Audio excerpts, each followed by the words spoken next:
Hi guys and welcome back to the channel. My name is Nandini, and before I begin this video, I just wanted to remind you guys that I recently wrote a novel and it's been published. It's called Daughter of the Night, and it's the story of this young, intrepid, budding journalist who travels from Pakistan to India when she has to do an international report, and over there she goes through certain experiences and meets certain people that makes her realize that she had this dark hidden past that she never knew she had. So I would say it's a mixed bag of history, nostalgia, family love, betrayal, heartbreak, and all these other things. Please go give it a read. It's available on Amazon and I will link it in the description box below for you guys, and let me know how you found it, whether that's through LinkedIn, on Amazon reviews, Instagram, email, any way that you'd prefer. And now let's just get right into the video. Okay, so I'm presuming that if you clicked onto this video, you want to be a published author, or you want to improve your writing, or you just have some sort of interest in writing, no matter what kind or type of writing that is. And well, I'm here to give you the tips that have helped my process and will hopefully help yours as well. So the first thing that you need to do when it comes to, for instance, writing a book is to come up with an idea for that book. In broad categories or terms, what do you want to write about? You can think of it as like, do you want to write a non-fiction book or do you want to write a fiction book? And when you're thinking and brainstorming and just in general going through that process, I highly urge you guys to not go by what the crowd expects you or tells you to do. Write what you want to write for you, because unlike what it may seem like, writing is a very, very personal and intrinsic process.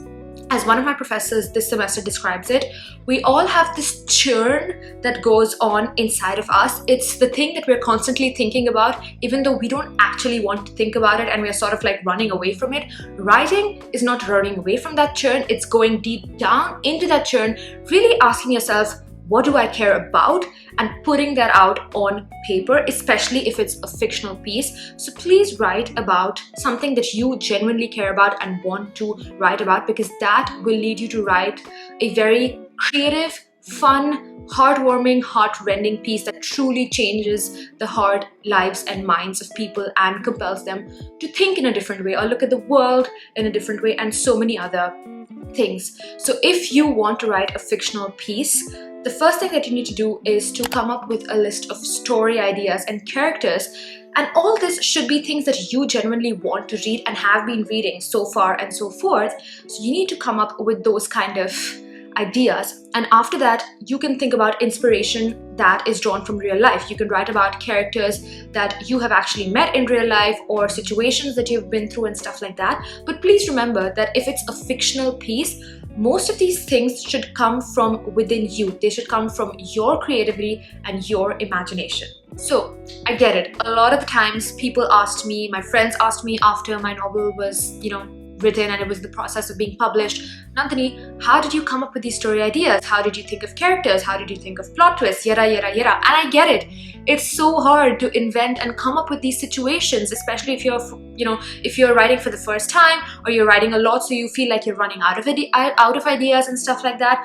And personally speaking, it's very hard for me to nail down a process, because the process is so different for just everybody in general, and it's not like I follow this one set standard process that I just always follow. It's just different all the time when I'm writing plays for class, or I'm writing essays for class, or I'm writing my book or anything. So the best thing that I do and that you can do as well is to increase your exposure. Get inspired from things. Get your hands into art, live theater, novels, films. Read a lot, look at a lot of things, hear a lot of podcasts, because the more you learn from people and the more you're, drawing inspiration, the easier it will be for you to churn out stories and situations. Okay, so now you have your idea, you're building a strong foundation, you're getting there. What do you do next? Now you have to sort of bring it down and write everything together. What do I mean by that? I mean, if you're anything like me, you'll have a lot of ideas floating in your head. You'll be thinking that, okay, I want to write about this character. I know that this character thinks this way, sits this way, stands this way, acts this way, yada, yada, yada. This character is there. But you also have a very opposing character trait that you also want this character to have. And so you can't decide. You're sort of messed up. You're confused. You're like, What do I go with because I don't want to have any plot holes or anything like that? The best thing you can do in any situation like this is write every single thing down. And by every single thing, I mean every single thing on a piece of paper. Try not to type this because writing, it's scientifically proven that if you write things down, you think more, you learn more, you memorize better, all those good things. So write everything down. Don't worry yet about what you think will go in your final product. That's not your business right now. Your business is creating a strong foundation for the book you're going to write. So write everything down, even if that means free writing a lot and not removing your pen from the page, even if that means rewriting a lot of the words you already wrote before, or writing gibberish or just drawing out patterns. Do a lot of free writing because that will eventually help you refine your process. Okay, so now you've written everything down on that page. It could be in the form of anything. It could be in the form of scribbles on a page, mind maps, bullet points, a whole essay. It does not matter. Do what works for you because not one technique will work every time for you, and everybody has a different process. And don't worry yet about nailing down that process and knowing the ABCs of, this works for me and this doesn't, because honestly, you're going to try a lot of different things. Some of them will work out, some of them will be absolute trash for you. And you're just going to figure out your writing process through all that. It's a very messy process. It can seem daunting. I was so scared of, getting my hands into all of this, but I promise you, it will work out. So just keep an open mind. So once you have everything listed down before you, start visualizing your story. Ask yourself questions and try to be a little hard on yourself. Be very nitpicky about this. Ask yourself questions like, does the story even work? Is there a plot hole in this section of the story? How does this character think? Sit, stand. Get into the details as much as you can because this will help you streamline the process further on and avoid writer's block and confusion later on, and will only help you draft up a clearer version of your first messy draft. Okay, so now you've done your research, you've laid out your plans, and you somewhat feel confident in your idea. So now it's time for the big thing. It's time to write.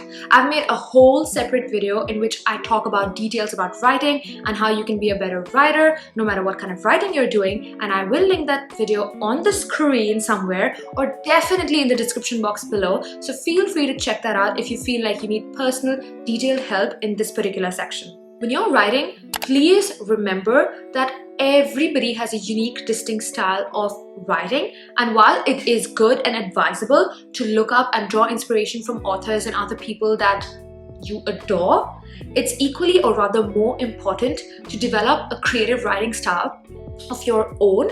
So please be fearless in the writing choices that you make for yourself and be proud of them. Write with a full heart, write for yourself, because like I said before, writing is not easy. It takes a lot of effort to get up and go to work and be consistent and to write well. So be patient with yourself. Allow yourself to make mistakes or whatever that means. And if you ever feel like giving up, please sit down, reflect and remind yourself as to why you started in the first place. If you are writing, no matter what kind of writing you're doing, you should believe in your stories and your characters.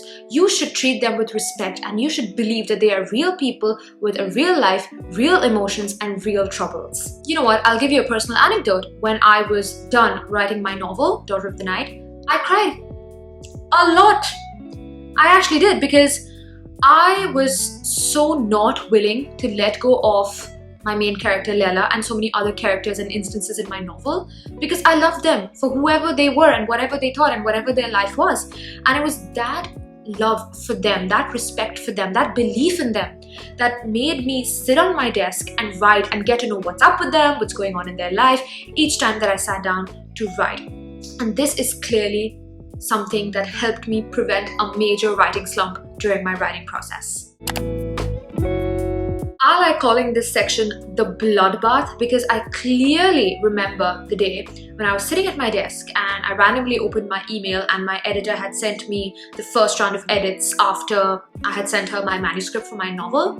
And I opened it and I saw red marks on every single page in that manuscript, and I was just looking at all of that and I burst out. I started crying. Yeah, again, I guess I just cry a lot, but this time I cried because I was so stressed. I was like, how am I supposed to look and correct all these errors in a 250-page manuscript?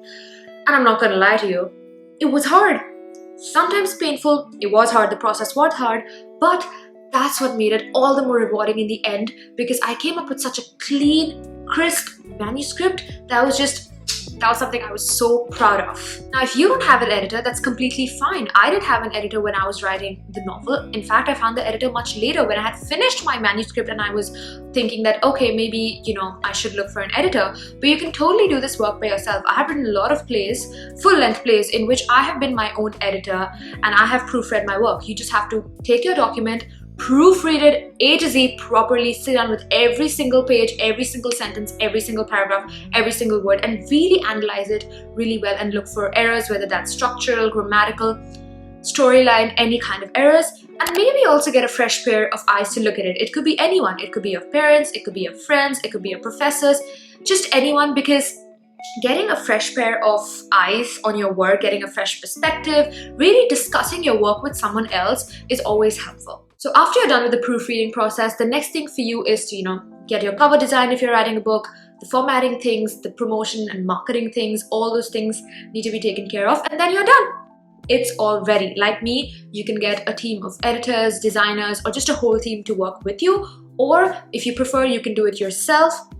Anything works as long as you're happy and satisfied with the end product. I know it can be a long, painful, sometimes daunting process, but it's so rewarding in the end, and it's one of the best experiences that you can have, and you can always be, really grateful for that. At least that was it in my case, and I really hoped the tips in this video helped you guys. Thanks for sticking by, and I'll see you guys in the next one. Bye!